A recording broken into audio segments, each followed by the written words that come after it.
দেশের সমাজ আমরা একটা চিত্র আমরা দেখতে পাচ্ছি, ফজরে মুসল্লি নাই। আল্লাহ রাব্বুল আলামিন সূরা মারইয়ামের ভিতরে বলেন, فخلف من بعدهم خلف أضاعوا الصلاة واتبعوا الشهوات فسوف يلقون غيا। এই দুনিয়াতে যারা নামাজকে নষ্ট করে ফেলবে, নামাজকে বাদ দেবে এবং যারা নাফসকে অনুসরণ করবে, মন যা চায় তাই করবে, এমন জাতীয় অপরাধ যারা করবে, দুইটা অপরাধের জন্য আমি আল্লাহ রাব্বুল আলামিন তাকে শুধু জাহান্নাম নয়, জাহান্নামের গর্ত, গাইয়ুন নামক গর্ত, গাই নামক গর্তের মধ্যে আমি তাকে ঢুকায়া ছাড়বো। যেরকম নাউযুবিল্লাহ। গাইয়ুন নামক একটা গর্ত আছে, গাই, যে গাই গর্তকে জাহান্নাম পর্যন্ত ভয় পায়।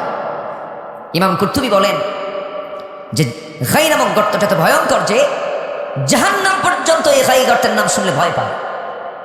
আল্লাহ শুধু এই দুই শ্রেণীকে ঢুকাবেন না, আরো 5 থেকে 6 শ্রেণীকে আল্লাহ রাব্বুল আলামিন এই গাই নামক গর্তের মধ্যে ঢুকাবেন। এর মধ্যে যারা মদ্যপান করবে, যারা জেনা করতে করতে বুড়া হয়ে যাবে, জেনা বাদ দেবে না, সুদের কারবার যারা করবে, বাপ মাকে ভাত দেবে না, অন্যের সন্তান নিজের সন্তান বলে চালায় দেবে যে সমস্ত নারীগুলো, আল্লাহ পাক তাদেরকে জাহান্নামের এই গর্তের মধ্যে ফেলবেন। জোরে কোন নাউযুবিল্লাহ। সুদের কারবার তো মনে হয় খেতলালে নাই, তো আছে আছে, সুদ খায়, বিসমিল্লাহ কয়া নাকি? জোরে কোন নাউযুবিল্লাহ। সুদ খাওয়া কি? জোরে বলেন, আরো জোরে বলেন। এই হারাম কে করে দিয়েছেন? আহাল্লাল্লাহুল বাইআ ওয়া হাররামার রিবা। আল্লাহ ক্লিয়ার করে দিয়েছেন, একদম ফতোয়া, চূড়ান্ত ফতোয়া। ব্যবসাকে হালাল করেছি, সুদকে হারাম করে দিয়েছি। কার কথা? আল্লাহর কথা। আজকে অবলীলায় অনেক হাজিও আছে সুদ খায়। হাজিকে হাজি না বললে মন খারাপ করে, আমি কি হজ করিনি, আমার হাজি খাও, কিন্তু ও যে সুদ খায়, সুদ করে বললে আবার মন খারাপ করে। এরকম কি কোথাও বলে? থামেন, এরকম কি কোথাও এরকম লকব বলে যে বিশিষ্ট সমাজসেবক হাজি এবং বিখ্যাত সুদখোর আছে? কোথাও আছে না। তাহলে সুদখোর নাম বললে সে মন খারাপ করে, অথচ সে সুদের কারবার করে। আবার হাজি হজ করে আসছে, হাজি না বললে আবার তার মনটা বড় খারাপ হয়ে যায়। তাহলে ওই লোক নিশ্চয়ই জানে যে সুদ খাওয়া আসলে অপরাধ। আমাকে কেউ সুদখোর বলুক এটাও সে চায় না, মানে এটা তার কাছেও পছন্দনীয় নয়, এটা নিন্দনীয়। সুদ এটা মারাত্মক ভয়ঙ্কর একটা অপরাধ। সুদ যারা খাবে তাদের রিজিকে কোনো বরকত থাকবে না। শুধুমাত্র আপনি বুঝবেন না যে আমার টাকা আছে, পয়সা আছে বলে আমি ভালো রিজিক প্রাপ্ত একজন মানুষ না। রিজিকের বিভিন্ন স্তর আছে। সর্বনিম্ন স্তর হলো টাকা পয়সা, অর্থ সম্পদ। সর্বোচ্চ স্তর হলো সুস্থতা। যেরকম সুবহানাল্লাহ। হারামের কোনো আরাম পাবেন না।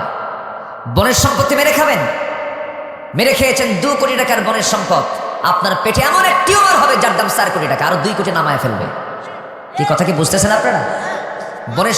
বনের সম্পত্তি মেরে খাওয়া ভাই জয়পুরহাটে নাই, বলেন আছে না নাই?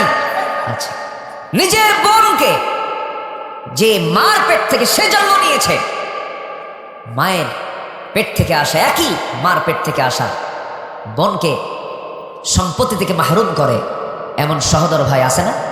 আছে। উনি নেক আমল করছেন, নামাজ পড়ছেন, রোজা রাখছেন, কাম হবে না। তিলকা হুদুদুল্লাহ, ঠিক আছে না?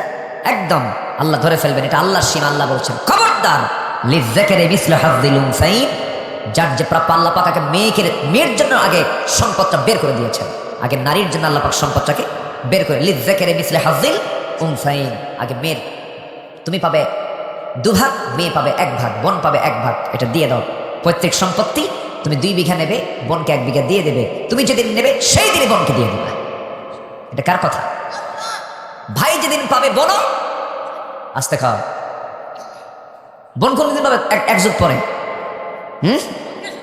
সঙ্গে সঙ্গে যেদিন আপনি পাবেন সেদিন আপনার বোন পাবে। শোনেন, এই সময় কেউ উঠছেন না, উঠলেই ভাববো এর বোনের সম্পত্তি দেবে না। এই বসেন, ওই যান, ওরে সব বাচ্চা নিয়ে আসছেন সাথে, মাশাআল্লাহ ভালো। এরকম করে বাচ্চা মসজিদও নিয়ে যাবেন। কি মসজিদে নিয়ে যাওয়ার দরকার আছে না বলেন তো? সবাই বাচ্চাগুলোকে মসজিদে নিয়ে যাবেন, ছেলে হোক মেয়ে হোক। ছোট বাচ্চা হলে পরে মেয়েকেও নিয়ে যাবেন, জায়েজ তো।